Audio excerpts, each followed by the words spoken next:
Hebu mwambie tumwambie.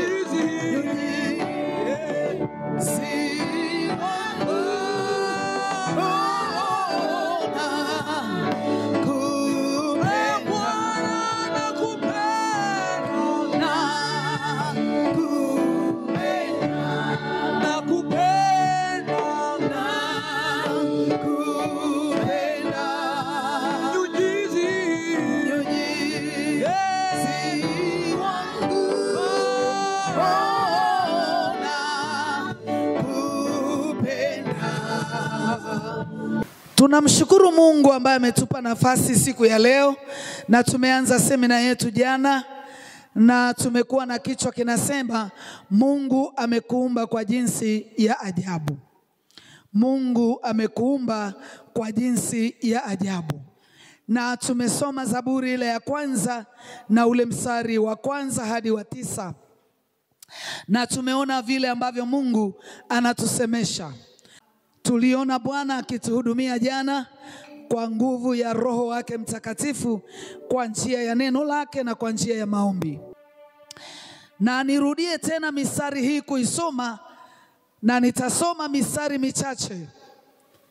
Neno la Bwana linasema hivi kwenye Zaburi ya 8 na ule mstari wa kwanza, anasema: Wewe Mungu Bwana wetu, jinsi lilivyo tukufu jina lako duniani mote.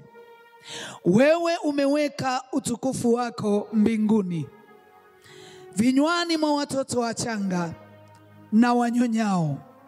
Umeweka misingi ya nguvu kwa sababu yao wanaoshindana nawe. Uwakomeshe adui na kujilipizia kisasi. Uwakomeshe adui na kujilipizia kisasi.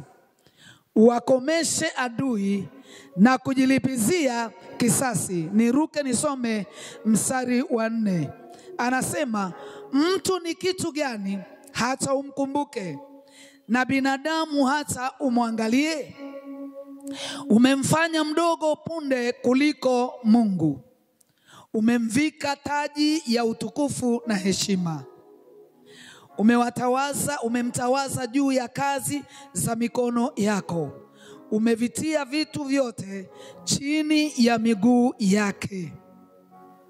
Mkono, anasema, kondoo na ng'ombe wote pia, naam, na wanyama wa kondeni. Tuachie hapo mstari wa 7. Bwana Yesu Kristo asifiwe.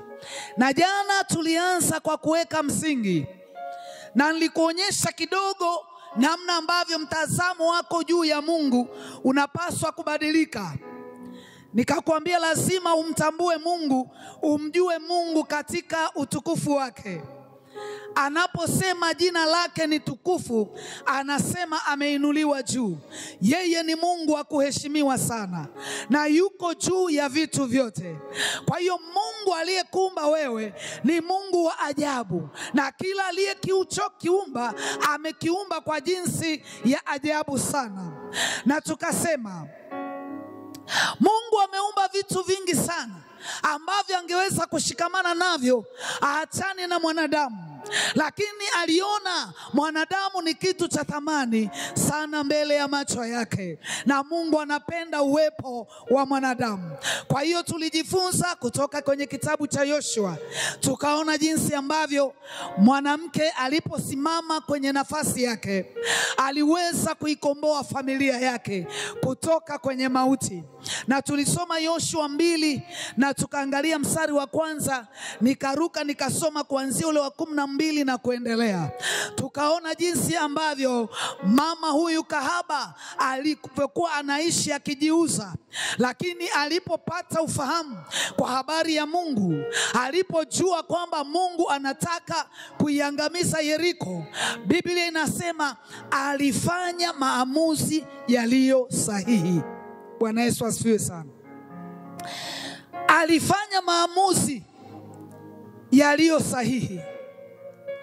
Akaamua kuambatana na neema ya Mungu.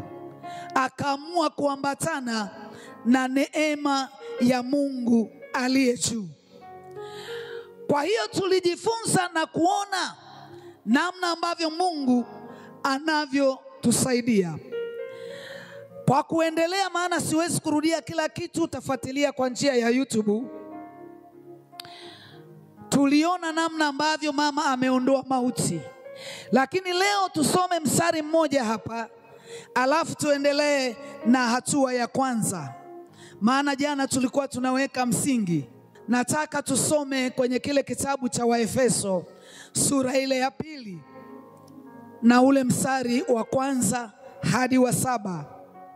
Kile kitabu cha Waefeso sura ni ile ya 2, tuangalie mstari ule wa 1 hadi wa 7.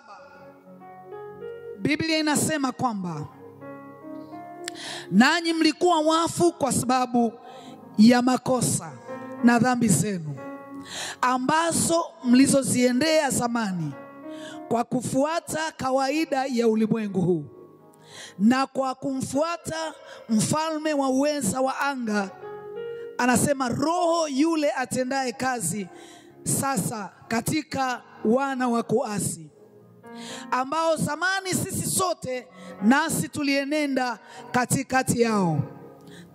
kati yao katika tamaa za mwili, za miili yetu, tulipoyatimiza mapenzi ya mwili na ya nia, tukawa kwa tabia yetu watoto wa hasira kama na hao wengine.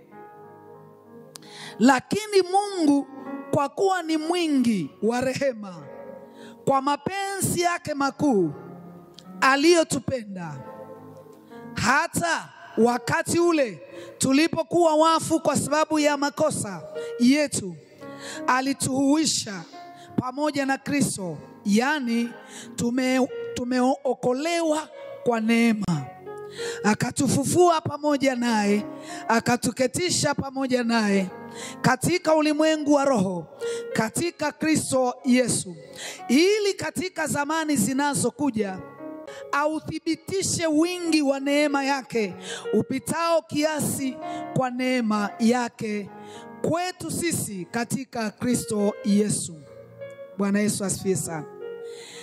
Tulijifunza habari za nafasi ya mwanamke, na tuliona Rahabu alipoamua kurudi kwenye nafasi, mambo yaliyotokea kwamba aliweza kuiokoa familia yake na nyumba ya baba yake.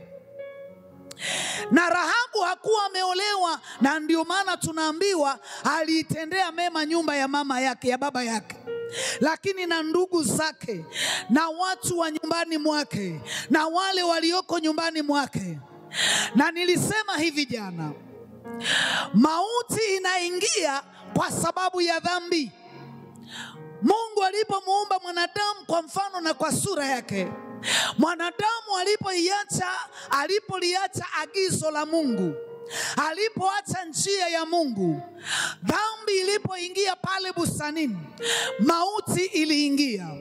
Na mauti ilipoingia, tayari watu wakawa katika hali ya kushindwa, ya kukosea, ya kufa.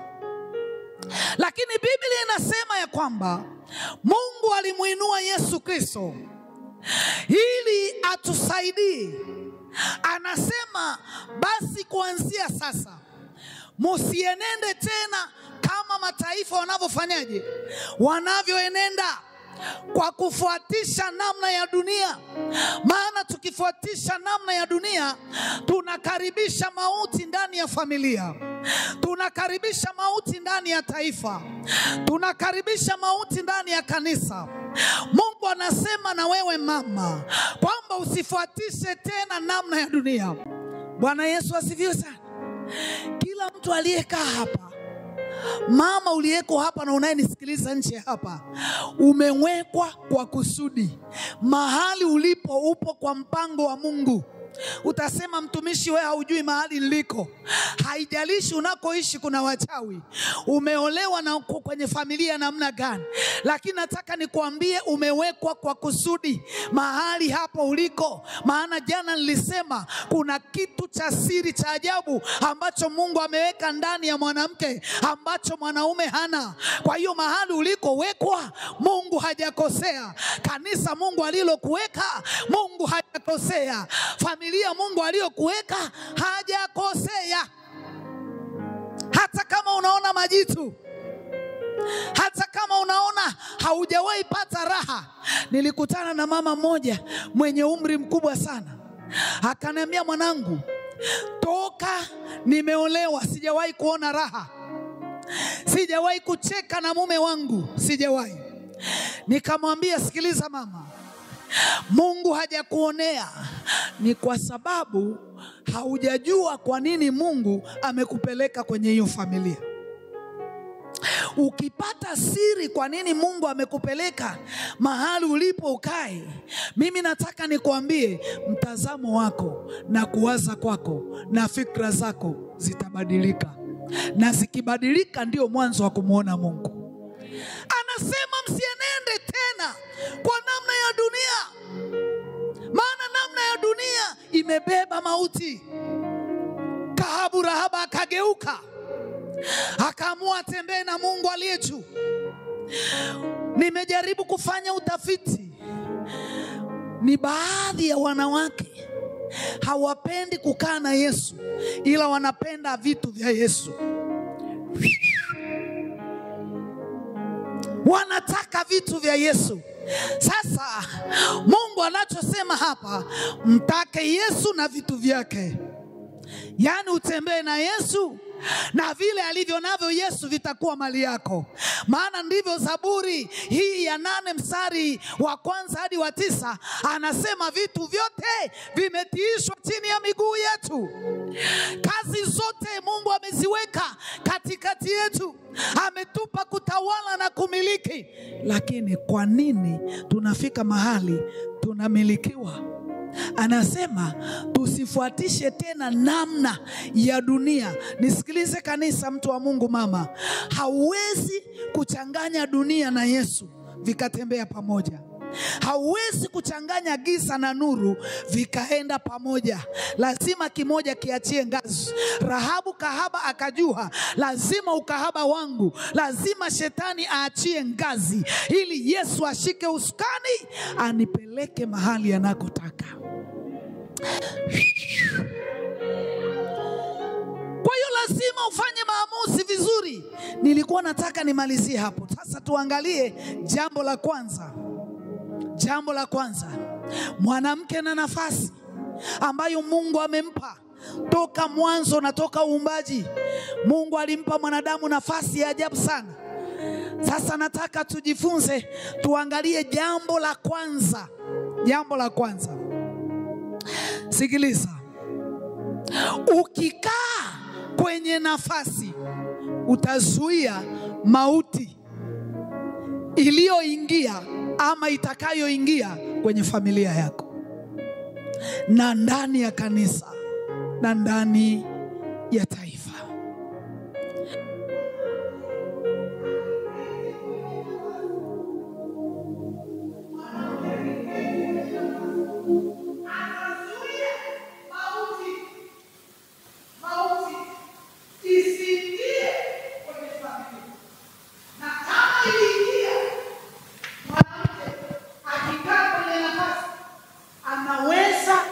Kuiondoa mauti iliyoingia mahali ambako imeingia.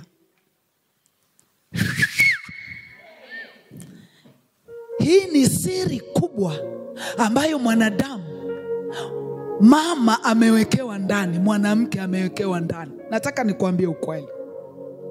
Hii ni siri kubwa sana na tutaiangalia.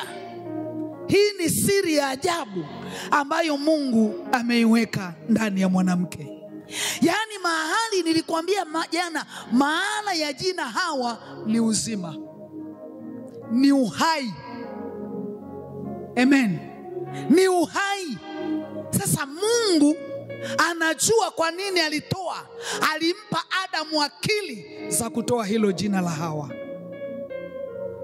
Kwa hiyo mwanamke ni uhai mahali alikowekwa.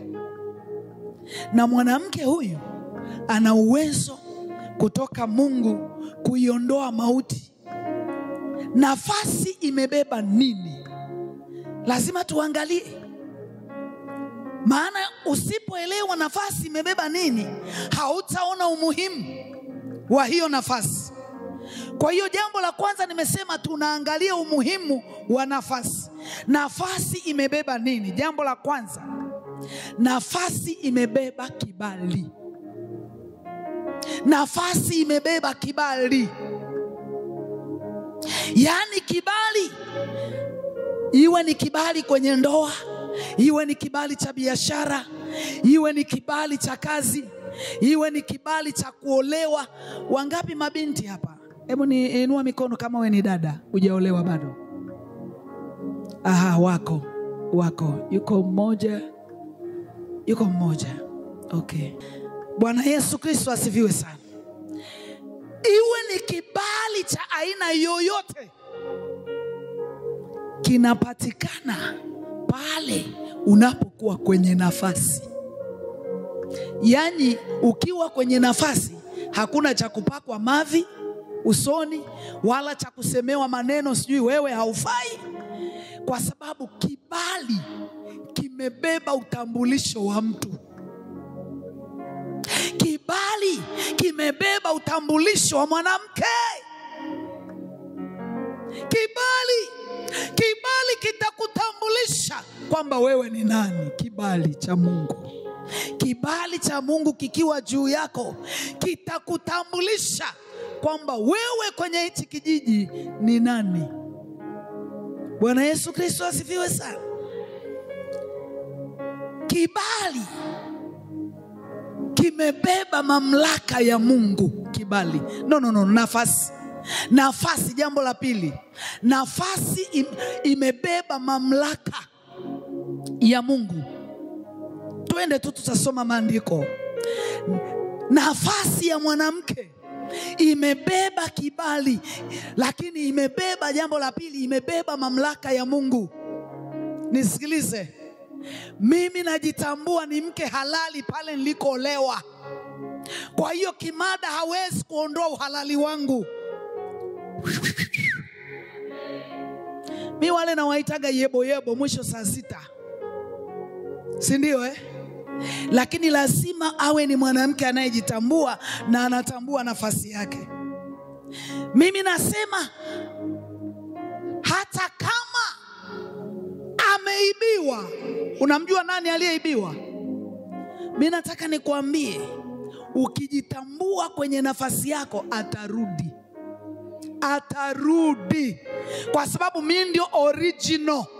Hao wengine ni photocopy. Mimi ndio niliyeweka agano msalabani na Yesu kwamba mpaka kifo kitutenganishe.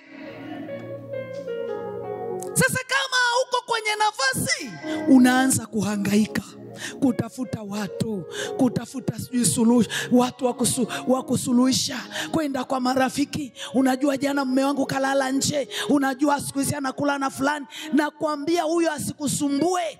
Huyo ni yebo, mwisho ni saa 6 kwa yule anayejitambua. Hata kama kuna vitu unavikosa, baada ya dakika chache vitarudi. Mimi nakwambia vitarudi tu. Kuna wanawake hapa wamehangaika mpaka wameanza na kuvunja ndoa za watu wengine. Nikwambie mama, usivunje ndoa ya mtu. Hujui mahali huyo mama aliyetoka na huyo baba, au hujui mahali wametoka. Walianzia chini. Na nisikilize, huyu mama aliketi kwenye nafasi, akamtengeneza huyo baba. Pengine aliolewa naye akiwa kama chakubanga, anavaa shati kama la chakubanga. Akamwambia mume wangu napenda uchomeke. Kaenda naye taratibu, hata alikuwa hamuelewi. Saa nyingine anatukanwa, lakini anavumilia, anamtengeneza. Maana yuko kwenye nafasi, anajua huyu ni wa kwangu kihalali, nimekabidhiwa madhabahuni, sio wa mtu. Kwa hiyo mama anayejielewa akasimama akamtengeneza mumewe. Pengine walianzia kwenye kuuza kuni sokoni, mpaka wametokea leo wana majumba, wana gari. Wewe unashindwa kutengeneza ya kwako, unaenda kuangusha ya mwingine. Utaulizwa na utajibu hilo swali. Nakwambia hautaona amani kwa kuvunja ndoa ya mtu mwingine. Hautaka uone amani, wala hata ungepewa pesa zake hazitakusaidia. Na ndio maana mpaka sasa unahangaika, sio wewe.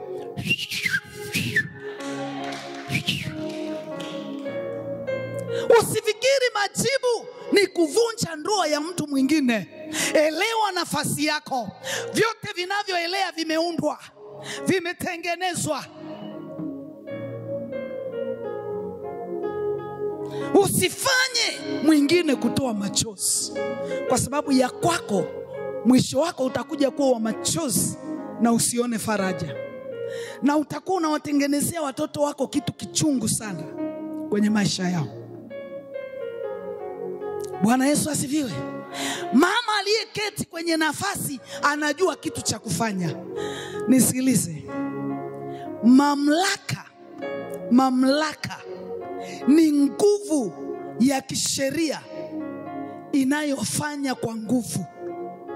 Yaani mamlaka ni sheria, tungesema. Mamlaka ni kitu cha kisheria. Mamlaka ni haki. Andika hii. Mamlaka ni haki ya kisheria inayotumia nguvu. Na mamlaka hii hauwezi kuipata nje ya Kristo Yesu aliye hai. Hii mamlaka inapatikana kwa mtu aliye kwenye nafasi, na mtu ambaye ameamua kutembea na Yesu mwana wa Mungu aliye hai. Ameamua kuketi na kumjifunza Yesu. Anasema kwa sababu jina la Yesu limebeba mamlaka. Kwa sababu ni nguvu. Hii nguvu inakaa ndani ya mtu aliyeamua kutembea na Mungu aliye hai katika Roho Mtakatifu. Mamlaka ni haki ya kisheria. Nisikilize. Nitoe mfano rahisi kwetu kina mama, tutauelewa zaidi. Hivi umeenda kule nyumbani mwako, ukakuta kuna mwanamke ameletwa, ameingizwa ndani. Yuko pale anasema mimi ndio mume kwenye hii familia, amekuja tu. Hivi utamfanyaje? Mwanamke ambaye hajui nafasi yake atasema eti niende kwetu, huyu mwanaume amenishinda, huyu mwanaume mimi simuelewi, ameniletea mwanamke mpaka na no. Mama ambaye anajua nafasi yake ndani kuna mamlaka ya haki. Hii nyumba ni yangu, toka nje. Toka nje. Hilo ni neno la amri. Si unajua amri? Sasa tusitumie amri mahali ambako ukitumia amri na uko nje ya nafasi haifanyi kazi. Hivi ukimkuta trafiki amevaa nguo kama yangu alafu anakusimamisha kwenye barabarani, utasimama? Ukimkuta amevalia ile mavazi yake akifanya hivi, tena anakujaga tu anafanya, alafu anaendelea na magari mengine. Mamlaka, nafasi, position imebeba mamlaka ndani yake, tena mamlaka ya haki. Wakati mwingine tumezulumiwa kwa sababu tumekosa kukaa kwenye nafasi, kwenye ndoa, kwa watoto.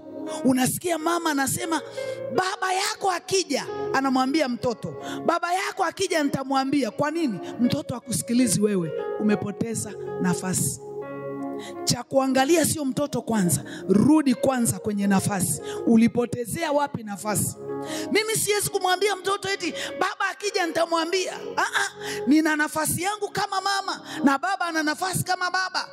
Ukishaona unashtaki watoto kwa baba, jua mamlaka imeondoka. na kama imeondoka hauko kwenye nafasi. Ukishaona unamweleza mumeo, unamwambia mume wangu, hili jambo silipendi. Yani hata kama amefanya, lakini lazima ajue hulipendi, si ndio? Bwana Yesu asifiwe sana. Ukishaona unamwambia mtoto, nitakupeleka mahali fulani, mtoto anajua mama si chochote, kwa hiyo hawezi kuniambia kitu. Kwa hiyo tunafika mahali tunasema watoto wamefanyaje? Wametushinda. Sasa nikuulize swali, kama wewe mzazi ambaye Biblia inasema wewe ni Mungu wa pili duniani, si ndivyo Biblia inaambia watoto, heshimu baba yako na mama yako ili siku zako ziwe nyingi duniani? Maana yake ni Mungu wa pili, sio? Kama wewe umemshindwa mtoto wako, nani anamweza? Nani anamweza? Kwa hiyo kabla hatujaangalia watoto, tutaingia kidogo ndani labda huko tuendako, lazima uangalie nafasi yako wewe. Yesu Kristo alipokuja duniani alitumia mamlaka. Kuna vitu havikuondoka mpaka ile nguvu ya mamlaka. Sasa sio swala la kusema tu, ni swala la kutafuta nguvu ya mamlaka ikae ndani yako. Bwana Yesu Kristo asifiwe. Nitakuonyesha huku mbele tunapokwenda. Kuna wamama pale tunapokosa kujua nafasi, tunakuwa vyanzo vya mafarakano ndani ya familia. Unanielewa mama? Yani kuna mtu ameingia kwenye familia, amekuta familia ilikuwa inaishi vizuri kwa mshikamano, kwa mapenzi mazuri. Yani toka alipoingia huyu mwana binadamu anaitwa mama, familia ina mafarakano kila upande.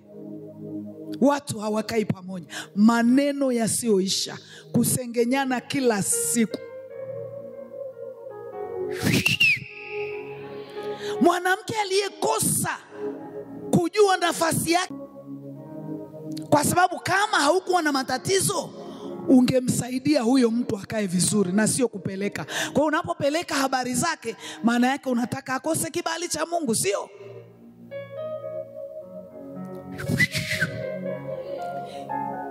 Jipime kwenye mji unakoishi, amani imepatikana au ni mafarakano? Yani kuna watu wakiingia mama mkwe na mama mkwe hawataongea na huyu. Watu wanajipendekeza.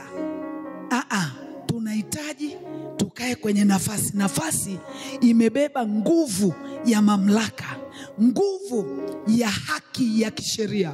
Maana yake kama ibilisi ameingia kwenye nyumba yangu, nachotakiwa kutumia ni nguvu ya mamlaka kumuondoa. Ile kusema kwa jina la Yesu toka. Nisikilize, shetani haogopi ukisema Bwana Yesu asifiwe hata mara 20. Anaogopa hapa ndani kuna nguvu ya nani, na ile nguvu ukisema ndiko vitu vinatokea, kwa sababu nguvu ya Mungu ndio inayoumba vitu. Nguvu ya Mungu ndio imebeba mamlaka. Kwa hiyo Yesu akiishi ndani yako na neno la Kristo ndani yake, ukakaa kwenye hiyo nafasi, hauna sababu ya kupiga kelele na kutoa machozi. Wamama wengi tumechoka kwa sababu ya machozi. Tumefika mahali hatutaki hata kuoga tena, hatutaki kunawa tena, tumekatishwa tamaa, hautaki hata kuchana nywele tena. Kuna wamama hapo ukitoa kitambaa, sio mama wa huku, ukiotesha kiazi kinaota yani kwenye nywele, yani vitambaa vimeficha, umekata tamaa, hutaki hata kuoga tena, hutaki yani hata kama ni kwenda hapo unavaa malapa, naenda kanisani. Unakujaje nyumbani kwa Mungu na malapa? Malapa ni ya chooni. Malapa ni ya chooni. Lakini wamama wamejichokea. Mwanaume hata niliza, nimemwomba Mungu anisaidie. Kama ni kulia, najua pa kumpeleka. Pa kumpeleka ni madhabahuni. Akilala nje akirudi asubuhi, pa kumpeleka ni madhabahuni, sio kwa ndugu kwanza. Akija asubuhi, mkaangie chapati kama unaunga, mpe na mayai yale kama una kuku wa kienyeji anataga. alafu mchekee. Mwambie baba, jana hujarudi, ulikuwa wapi?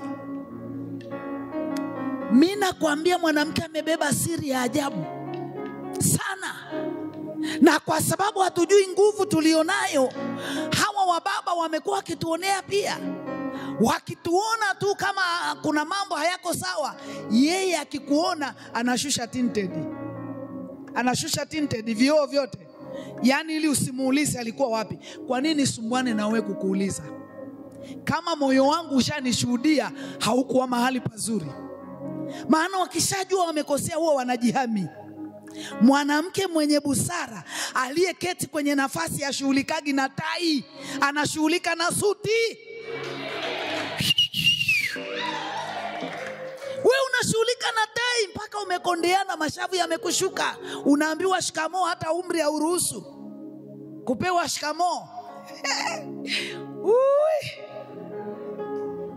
Nakwambia hata kama sinazo nitazitoa.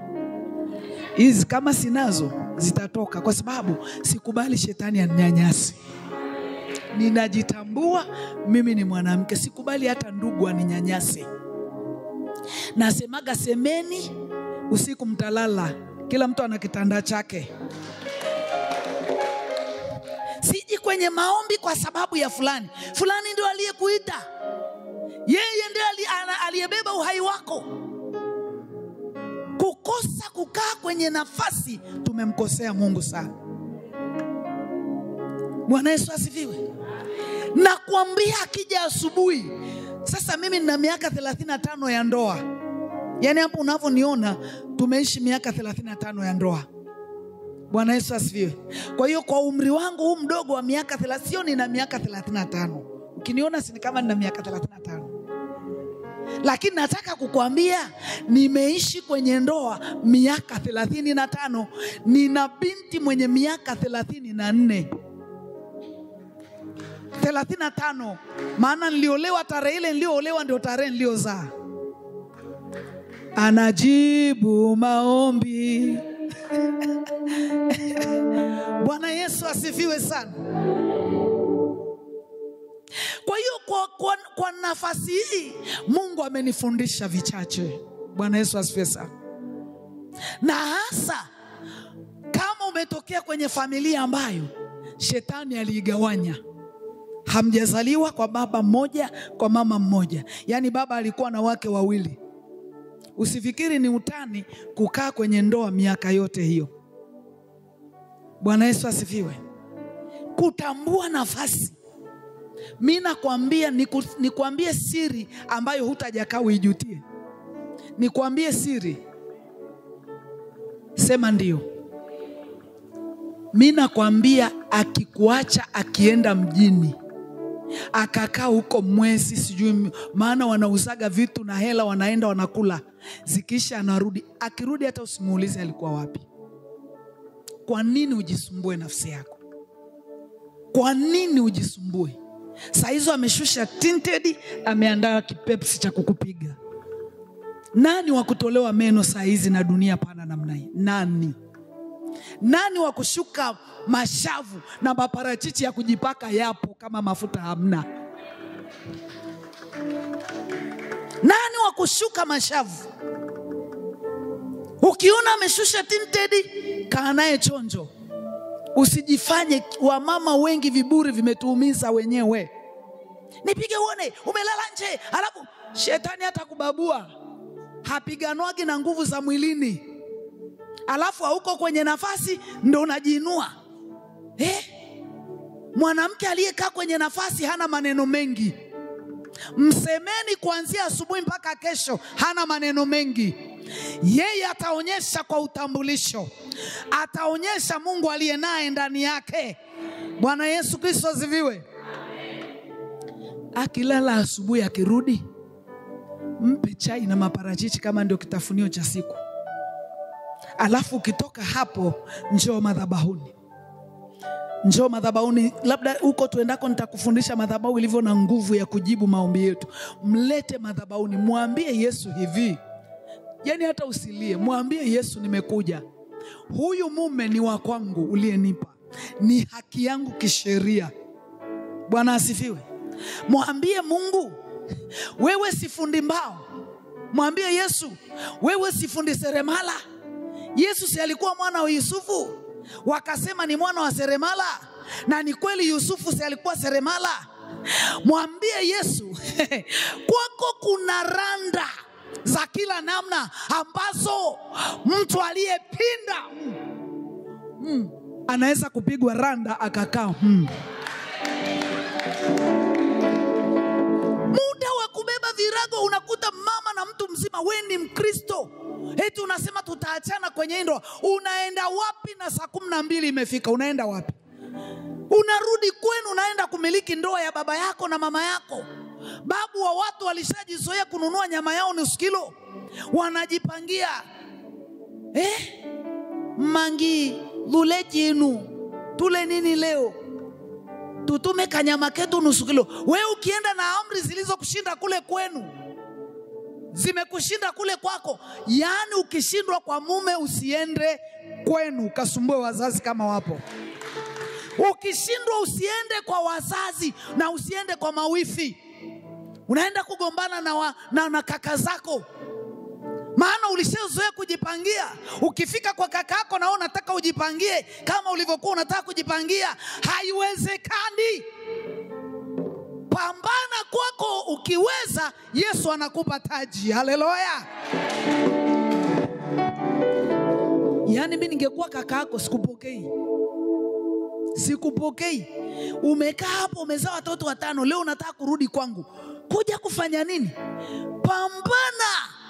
Wamama wengi msalabani, hatuendi msalabani. Tunataka tuite tu vikao. Mwanaume ukishampiga faini ya mbuzi, utarudi ukakae naye tena nyumbani mkae kwa amani? Nijibuni wa mama. Mwanaume ukishampiga faini, unategemea ukakae naye tena nyumbani? Sasa unampiga faini, alafu unarudi unaenda naye nyumbani. Unampeleka polisi, unarudi unaenda naye kule nyumbani. Hayo maumivu yanaendelea kuleta madhara ndani ya familia.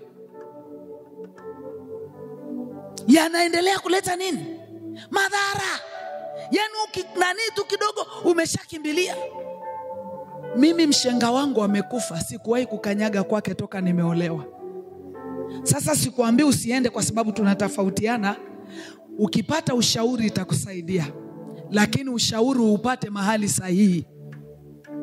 Upate mahali. Maana niliwaza nikasema, hivi kama ni mume wangu huku ndani asipoguswa akabadilika, nani anayeweza kumbadilisha? Ndoa ni ya watu wangapi? Na Mungu wangapi? Kwa sababu tumemweka Mungu nje, matatizo ni mengi.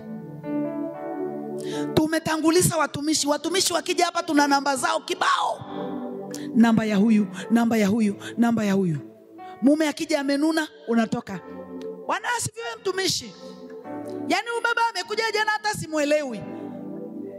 Kama umuelewi wewe, nani atamuelewa wakati ni wako huko ndani? Lazima tujenge misuli ya kiroho. Lazima tujenge misuli ya imani. Wanawake mayai ya kisasa hawatakiwi.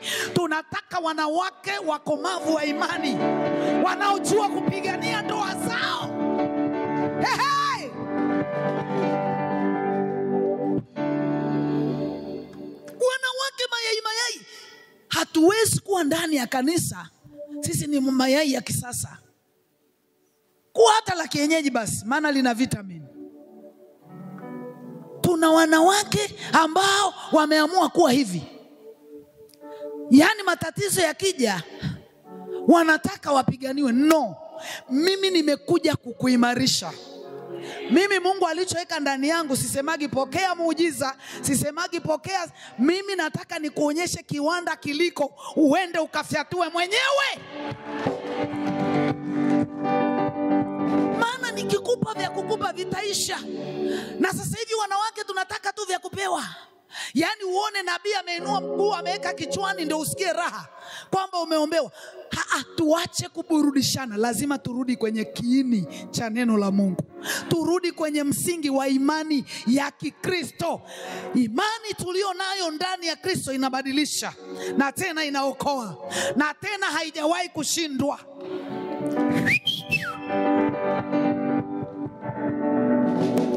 Mlete madhabahuni apigwe randa. Mlete kwenye madhabahu ya Mungu. Na hata sio lazima umkute mchungaji. Madhabahu ina nguvu ya kukusaidia. Nitakuonyesha tuendako. Madhabahu ina nguvu ya kukusaidia. Tumejua madhabahu za shetani sana kuliko kuijua madhabahu ya Mungu. Madhabahu ya Mungu ina uwezo wa kutusaidia. Ina uwezo wa kuleta majibu ya watoto wetu na waume zetu.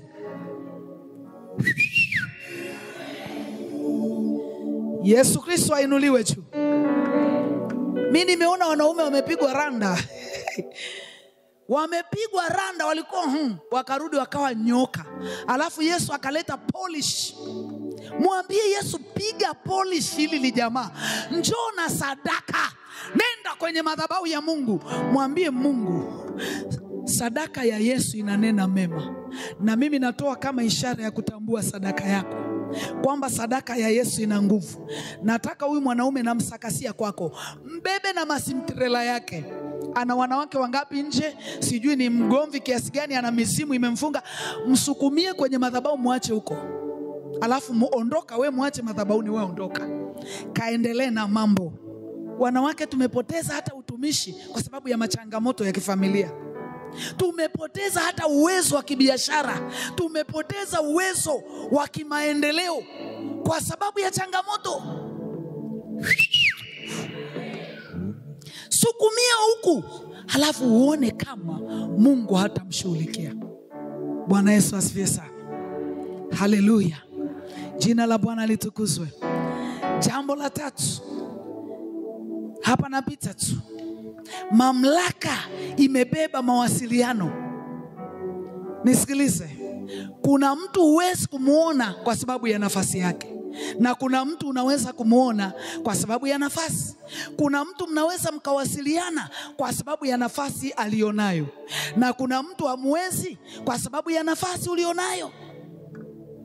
Ukikaa kwenye nafasi, nafasi zinasomana. Nisikilize. Kama we ni mwanamke na Roho Mtakatifu, wewe ni msaidizi, na Roho Mtakatifu ni msaidizi, mnaweza kuwasiliana. Mnaweza kufanyaje? Nimeongea neno gumu, tutalifafanua huko mbele. Nimesema hivi. Kwenye kitabu cha Mwanzo Mungu alimwambia Adamu, nitakufanyia msaidizi wa kufanana. Roho Mtakatifu ni nani? Mifumo si inasomana kama wote wako kwenye nafasi moja. Sasa tumekosea wapi? Kuna mahali tumeondoka kwenye nafasi, tukamwacha Roho Mtakatifu, sisi tukaenda peke yetu. Kuna mambo hatumuulizi Mungu kwa sababu tumeshajenga ndani yetu, mtumishi fulani ndio ataweza kunisaidia. Nisikilize. Watumishi tuna nafasi yetu, lakini sitaki uweke mizizi kwa watumishi. Umenielewa? Nongicho. Sitaki uweke mizizi kwa watumishi. Nataka uweke mzizi ndani ya Kristo katika nguvu ya imani na neno lake. Bwana Yesu asifiwe sana. Haleluya. Haleluya. Haleluya. Yani nimetamani wasichana wetu wengi wangekuwepo hapa. Nafasi hii imebeba kitu cha mahusiano. Sasa nisikilize. Ukipoteza nafasi, umepoteza mamlaka, umepoteza kibali, umepoteza mawasiliano, na umepoteza mahusiano.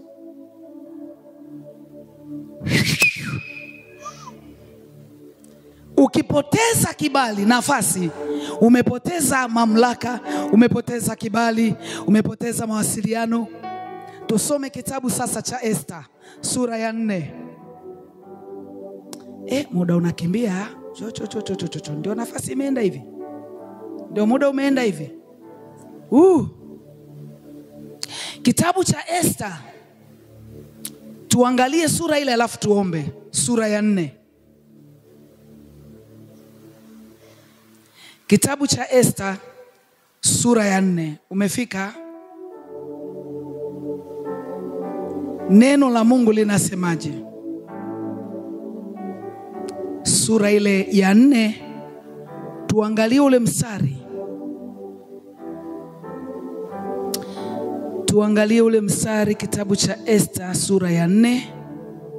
Tuangalie ule mstari wa 11. Biblia inasemaje? Mstari wa 11 nikusomea haraka hapa.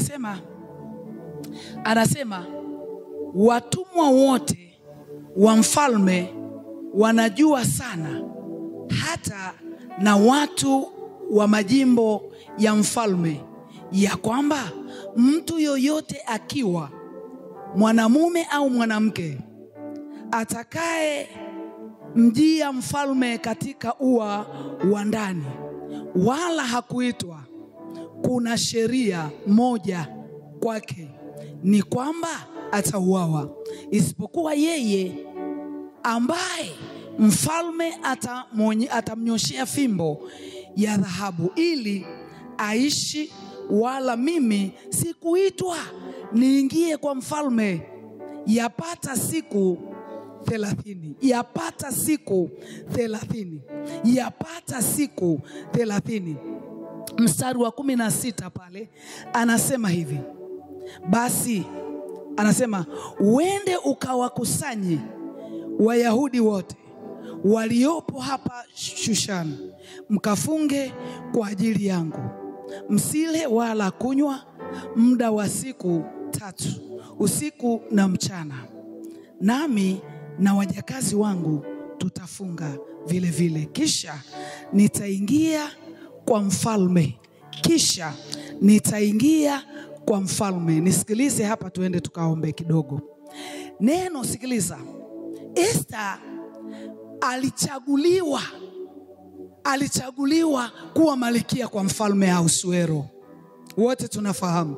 Baada ya mwanamke Vashti aliyekuwa malkia kuondolewa kwa sababu ya kiburi, sasa malkia Esta akapata kibali mbele za mfalme, akaolewa na akawa malkia. Lakini baada ya muda tunaona siku 30 Esta alipoteza kibali. Alikuwa nje ya mfalme Ahasuero. Alipata maisha mazuri, anafanya biashara, pesa zipo, vijakazi wa kumhudumia, bahari za kuogelea, maziwa ya kuogelea, swimming pool za kuogelea, anakula vizuri. Akasahau nafasi yake kwa mume.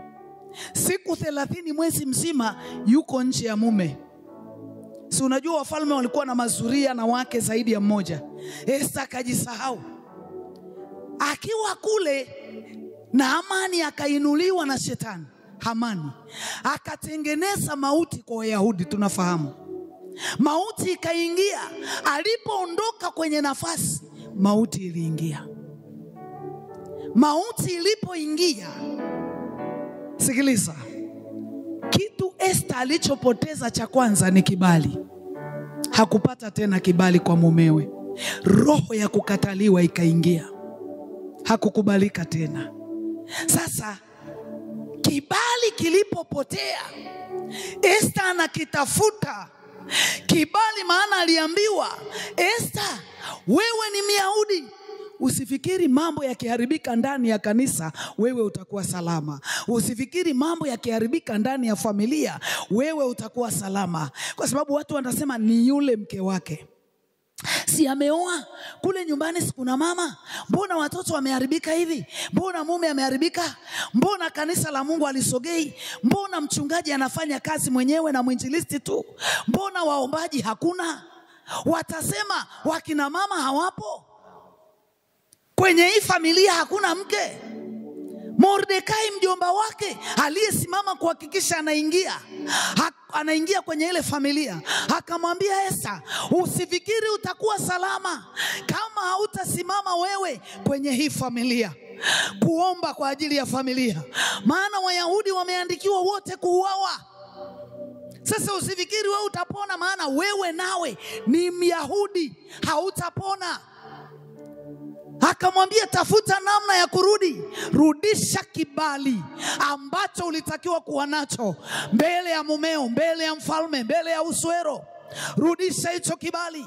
Nisikilize mtu wa Mungu, anawaambia wale kina Mordekai, hebu mfunge siku 3 ili niregeshewe kibali nilichopoteza, ambacho sasa nikisema kitu sisikilizwi, ambacho hata nikienda kufanya biashara haikamati. Nimepata hasara, nadaiwa vikoba vingi, si kwa sababu nimekula hela, lakini hata hela hasina kibali na fedha, sina kibali kwa mume, sina kibali kwa watoto, sina kibali hata kwa ndugu, wamenikataa. Anasema fungeni siku 3, na Biblia inasema alipofunga akafanya maamuzi ya kurudi kwenye nafasi. Aliporudi, maana Biblia inasema alienda akavaa vazi la kimalikia, maana alikuwa amelivua, ameondoka kwenye position, kwenye nafasi yake. Alipogundua, alienda akachukua vazi lile la kimalikia, akalivaa kwa njia ya maombi, akarudi tena. Na Biblia inasema aliposimama kwenye ua wa uwanda wa mfalme, Biblia inasema mfalme alipomtazama akamnyoshea fimbo. Ni maombi yangu siku ya leo, Bwana akunyoshe fimbo tena. Ni maombi yangu kwako, Bwana akunyoshe fimbo mahali kibali kilikopotea. Acha Bwana akuregeshe, acha Bwana arudishe tena ile neema iliyopunguka. Acha Bwana aregeshe hiyo neema katika jina la Yesu Kristo. Acha unyoshewe fimbo tena siku hii ya leo katika maisha yako, katika maisha yako unyoshewe fimbo. Simama tuombe.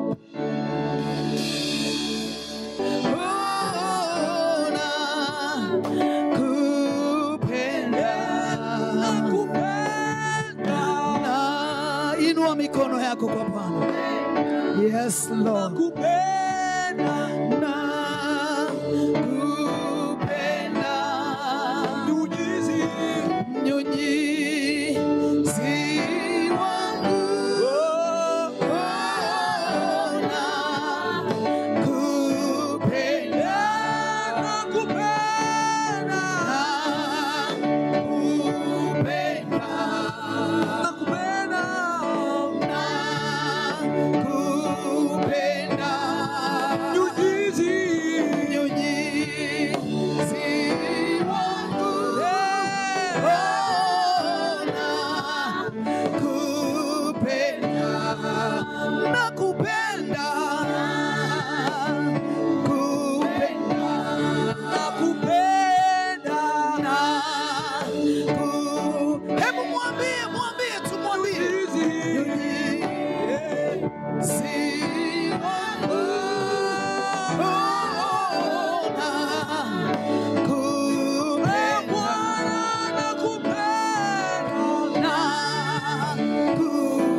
Inua mikono yako juu. Inua mikono yako juu. Inua mikono mpaka kule nyuma. Sema Mungu liye hai. Ongeza sauti yako. Mungu liye hai. Katika jina la Yesu. Asante kwa neno lako ambalo umesema nami. Umekuja kunihuisha nafsi yangu Bwana. Na leo hii naomba rehema. Mimi kama mwanamke Bwana, kwa kutokujua au kwa kujua, nimesimama Bwana mbele zako. Naomba rehema, naomba msamaha kwa ile nafasi ulionikusudia kama mwanamke. Nisimame Bwana, kama mama nisimame Bwana kwenye ndoa yangu, kwa watoto wangu, ndani ya kanisa. Na mimi Bwana nimeipungukia hiyo neema yako Bwana. naomba rehema kwa kuondoka kwangu kwenye nafasi shetani ameleta uharibifu mwingi, ameingiza mauti ndani ya nyumba yangu, ndani ya ukoo wangu, ndani ya kanisa na ndani ya taifa. Bwana, kuna vitu vimekufa kwa sababu sikuwepo kwenye nafasi. Vimekufa ndani yangu na ndani ya watu wengine kwa sababu Bwana, sikusimama kwenye nafasi niliyokusudiwa na wewe Bwana, na wakati mwingine sitambui hiyo nafasi, maana nafasi imebeba kusudi lako na shauri lako. Bwana, unisamehe kwa kutokuyatenda mapenzi yako na shauri lako kwa jina la Yesu, kwa damu ya Yesu. Unisamehe nilikonungunika na kujaa manunguniko kwenye maisha yangu kwa ajili ya watu wengine, kwa ajili ya ndoa yangu, kwa ajili ya watoto na kanisa lako. Nisamehe Bwana, uniachilie leo kwa damu ya Yesu Kristo, mwana wa Mungu aliye hai. Naomba damu ya Yesu ipite ndani yangu, inisafishe sasa na kunitakasa katika jina la Yesu. Yesu, naomba neema yako kwa nguvu ya Roho Mtakatifu. Narudi leo kwenye nafasi ulioniitia, ulioniwekea, maana umeniumba kwa jinsi ya ajabu, ukaniumbia na hiyo nafasi. Bwana, niregeshe leo, niregeshe leo, niregeshe leo, niregeshe leo. Na kama sijui hiyo nafasi, naomba unifunulie leo hii Bwana, katika jina la Yesu, ili nisikosee tena kwa damu ya Yesu. Naomba unirehemu kwa ile mauti iliyoingia kupitia nafsi yangu, kwenye mikono yangu, kwenye familia yangu, katika jina la Yesu. Hata roho ya neema na maombi Bwana imekufa ndani yangu. Roho ya kusoma neno imekufa ndani yangu. Bwana Yesu, hiyo ni mauti kwa jina la Yesu. Naomba uniregeshe hiyo neema, achilia ile nguvu ya ufufuo iliyomfufua Yesu Kristo kutoka kwa wafu, ingie ndani yangu, iamshe kila kilichokufa, kilicho cha Mungu, kwa jina la Yesu, kwa damu ya Yesu, kwa damu ya Yesu, kwa jina la Yesu. Ule utumishi uamshwe ndani yangu, ile neema iamshwe ndani yangu, ile roho ya maombi iamshwe ndani yangu, roho ya kumcha Bwana, roho ya hekima, roho ya maarifa, roho ya shauri, roho ya nguvu, roho ya uweza ishuke ndani yangu kwa jina la Yesu. Iamshwe ndani yangu kwa jina la Yesu. Roho ya huduma iamshwe ndani yangu kwa jina la Yesu. Roho ya neema ya kurudi kwenye nafasi iamshwe ndani yangu. Bwana, nisaidie leo, nisaidie leo, nisaidie leo, nisaidie leo, nisaidie leo. Vile vitu vilivyokufa kwenye ndoa yangu virudi Bwana, viamshwe tena. Ile amani, ile kile kibali kilichokufa kirudishwe tena kwa jina la Yesu. Kile kibali kirudishwe tena ndani yangu Bwana, kwa watoto wangu kwa jina la Yesu, mwana Mungu aliye hai. Bwana, ile nguvu ya mamlaka niliyoipoteza irudi ndani yangu kwa jina la Yesu, kwa damu ya Yesu, kwa jina la Yesu, kwa damu ya Yesu, kwa jina la Yesu, kwa damu ya Yesu. Hebu fungua kinywa chako, mwambie Mungu, naomba unirudishe kwenye nafasi. Mwambie Mungu, naomba kile kibali. Jambo la pili, mwambie kile kibali kilichopotea, mwambie Bwana kiregeshwe. Nataka mtu afungue kinywa. Haujawahi kuomba, leo nataka uombe. Unapojengea misuli kwa kuomba, unaimarisha nafsi yako ndani yako, na madhabahu ya ndani inajengwa. Usizoee kuombewa, nataka uombe mwenyewe. Ndio maana nimekuongoza maombi haya. Nataka uombe. Mwanamke anayejitambua kwenye nafasi huomba mwenyewe. Nataka uombe mpaka kule nyuma. Omba mwanamke, omba.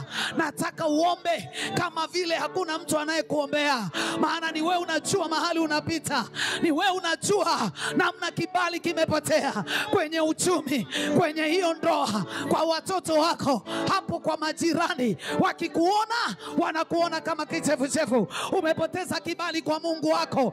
Hebu simama, ng'ang'ana na Bwana. Mwambie Bwana, mwambie Bwana kwa dakika chache. Tuna dakika chache, kwa hivyo ng'ang'ana. Hata kama ulizoea kuombewa, mimi nataka leo uombe. Neema ya Bwana ya kukusaidia kuomba ndio. Endelea. Roho wa Bwana anatusaidia udhaifu wetu, maana hatujui kuomba kama ipasavyo. Ndio kule nyuma omba, katikati omba. Wewe mama, fungua kinywa, fungua kinywa. Mwambie Bwana, niregeshe vile nilivyopoteza, niregeshe neema niliyopoteza leo. Maana anasema miaka iliyoliwa na nzige na madumadu na tunutu nitakuregeshea leo. Hayo majira uliyopoteza yanaregeshwa, majira na nyakati zilizopotea. Bwana